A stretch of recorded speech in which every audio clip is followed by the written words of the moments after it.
الحمدللہ رب العالمین والصلاة والسلام علی خاتم النبیین اما بعد فاعوذ باللہ من الشیطان الرجیم بسم اللہ الرحمن الرحیم۔ السلام علیکم ورحمۃ اللہ وبرکاتہ۔ میں ہوں آپ کا میزبان زین الدین اور آپ دیکھ رہے ہیں روحانی علاج۔ یہ جو آپ سیریز ملاحظہ کر رہے ہیں یہ شان اولیاء پر مشتمل ہے اور آج آپ اس کے 23ویں ایپیسوڈ کا ملاحظہ کر رہے ہیں۔ آج جن بزرگ ہستی رب تبارک و تعالیٰ کے مقرب ولی کا میں تذکرہ آپ کے سامنے لے کر حاضر ہوا ہوں وہ حضرت احمد حضرویہ رحمۃ اللہ تعالیٰ علیہ ہیں۔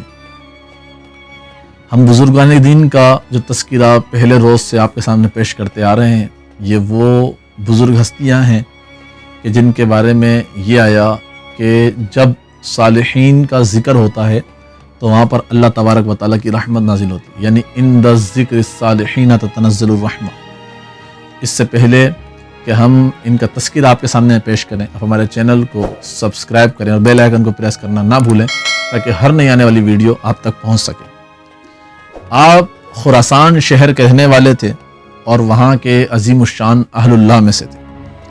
اس کے علاوہ آپ کی تصانیف، آپ کی نصیحتیں اور آپ کے مریدین کی تعداد بھی بہت زیادہ ہے۔ نہ صرف یہ بلکہ آپ کے ہاتھ میں اسلام قبول کرنے والے بھی کئی لوگ ہوئے ہیں۔ آپ کو حضرت حاتم اسم رحمۃ اللہ تعالیٰ علیہ سے شرف بیعت حاصل تھا، لیکن عرصہ درات تک ابو تراب سے بھی فیوز حاصل کرتے رہے۔ اور جب لوگوں نے حضرت ابو حفص سے پوچھا کہ عہد حاضر کے تمام صوفیہ میں آپ کے نزدیک کس کا مقام بلند ہے تو آپ نے فرمایا حضرت احمد حضرویہ رحمۃ اللہ تعالیٰ علیہ، اور فرمایا کہ احمد حضرویہ سے زیادہ باحوصلہ اور صادق الاحوال میں نے کسی کو نہیں پایا، بلکہ ابو حفص تو یہاں تک فرماتے ہیں کہ اگر آپ کا وجود نہ ہوتا تو مروت اور فتوحات کا ظہور ہی نہ ہوتا۔ آپ کا ایک انتہائی عجیب ذہن کو جو ہے وہ فوراً جو ہے وہ راغب کرنے والا طرز عمل تھا، اور وہ یہ تھا کہ آپ ہمیشہ فوجی لباس میں رہتے تھے، اور آپ کی جو زوجہ تھی فاطمہ بہت ہی عبادت گزار اور سردار بلخ کی صاحبزادی تھی، اور یہ بھی مشہور ہے کہ انہوں نے خود آپ سے نکاح کی خواہش کا اظہار کیا تھا۔ تو کہتے ہیں کہ جو ہے وہ حضرت احمد حضرویہ رحمۃ اللہ تعالیٰ علیہ جب نیشا پور میں مقیم ہو گئے اور جس وقت وہ یحییٰ بن معاذ نیشا پور پہنچے تو آپ نے ان کی دعوت کے لیے جب بیوی سے مشورہ کیا تو انہوں نے کہا کہ اتنی مقدار میں گائیں، اتنی مقدار میں بکریاں، اتنا عطر اور 20 گدھے، کیونکہ کریم کی دعوت کے لیے ضروری ہے کہ کتے بھی محروم نہ رہیں، لہٰذا 20 گدھوں کا گوشت کتوں کو کھلایا جائے گا۔ اسی وجہ سے آپ اپنے بیوی کے متعلق یہ فرمایا کرتے تھے کہ جو شخص مرد کو دیکھنا چاہے وہ فاطمہ کو دیکھ لے۔ آپ اپنے نفس پر بے حد قابو پانے والے لوگوں میں سے تھے، یعنی آپ اپنے نفس پر بے حد جبر سے کام لیتے تھے۔ ایک مرتبہ جب عوام جہاد پر روانہ ہوئے تو آپ کے نفس نے بھی جہاد کا تقاضا کیا، لیکن آپ کو یہ خیال ہوا کہ چونکہ نفس کا کام ترغیب عبادت نہیں اس لیے مجھے مکر میں مبتلا کرنا چاہتا ہے، اور شاید اس کی ترغیب کا مقصد یہ ہو کہ دوران سفر روزے نہیں رکھنے پڑیں گے، رات کو عبادت سے چھٹی مل جائے گی اور لوگوں سے ربط و ضبط کا موقع مل جائے گا۔ مگر نفس نے ان چیزوں کا انکار کرتے ہوئے کہا ان میں سے کوئی بات نہیں۔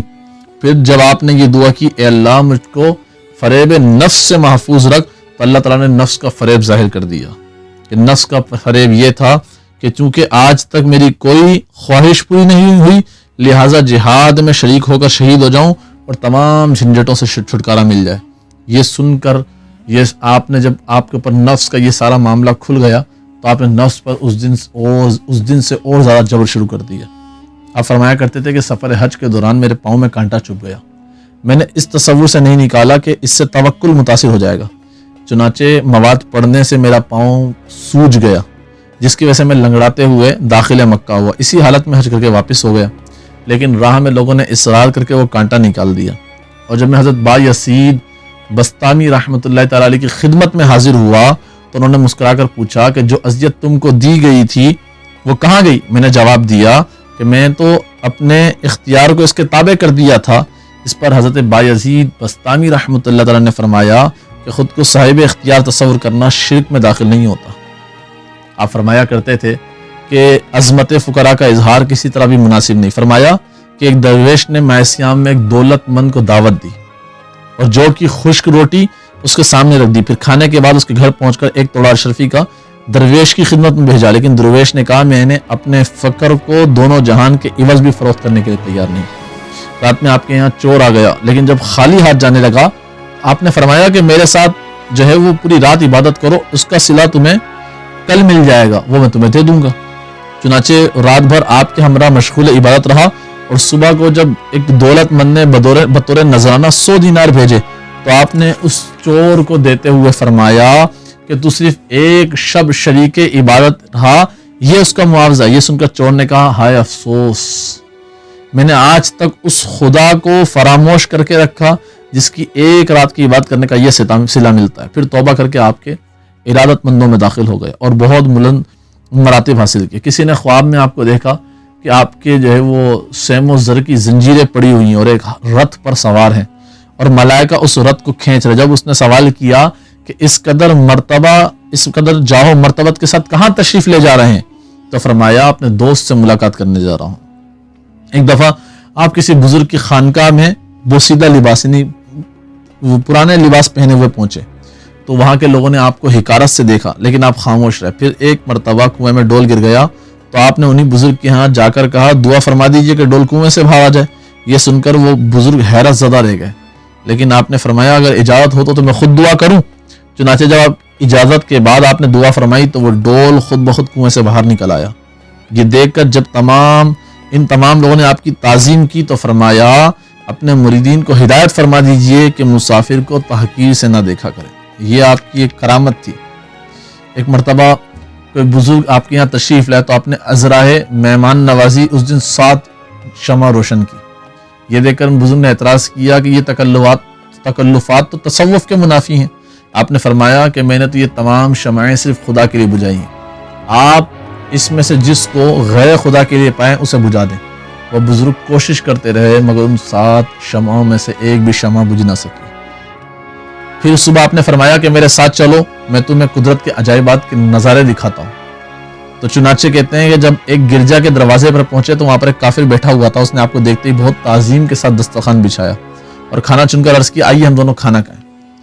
آپ نے فرمایا کہ خدا کے غنیم کے ساتھ کیسے کھا سکتا ہوں. یہ سن کر وہ ایمان لے آیا اور اس کے ہمراہ مزید 69 افراد مسلمان ہو گئے. اور اسی شب آپ نے خواب میں اللہ تعالیٰ کو یہ فرماتے دیکھا اے احمد تو نے ہمارے لیے 7 شمعیں روشن کی اور اس کے صلے میں ہم نے تیرے ہی وسیلے سے 70 قلب کو نور ایمانی سے منور کر دیا. یہ ان بزرگوں کا فیضان تھا کہ آپ کی جو ہے وہ برکت سے 70 افراد جو ہے وہ مسلمان ہو گئے. وفات سے پہلے آپ 70,000 دینار کے مقروض تھے اور یہ تمام قرضہ صرف خیرات و صدقات کرنے کی وجہ سے ہوا تھا. چنانچہ آخری وقت جب قرض خواہوں نے تقاضا کیا تو آپ نے دعا کی یا اللہ میں تو اس وقت تیرے پاس حاضر ہو سکتا ہوں جب ان کے قرض سے سبکدوش ہو جاؤں، کیونکہ میری حیات تو ان کے پاس گروی ہے. اب یہ دعا ختم بھی نہ ہونے پائی تھی کہ دروازے پر سے آواز آئی کہ تمام لوگ اپنا قرض لے لیں، اور جب سب نمٹ گئے تو آپ کا انتقال ہو گیا. یعنی جن کو رب تبارک و تعالیٰ کے علاوہ کسی پر توکل ہی نہ ہو، رب تبارک و تعالیٰ کے علاوہ کسی سے مانگتے ہی نہ ہو، اور جن کے فیضان سے لوگوں کو جو ہے وہ اسلام نصیب ہو، لوگوں کو کلمہ نصیب ہو، ایسے ہی پیارے پیارے بزرگ ان کے واقعات ہم آپ کے سامنے لاتے جا رہے ہیں. انشاءاللہ اگلی ویڈیو میں پھر کسی بزرگ کا تذکرہ لیے آپ کے سامنے پھر حاضر ہوں گے. تب تک کے لیے اجازت دیں. السلام علیکم ورحمۃ اللہ وبرکاتہ.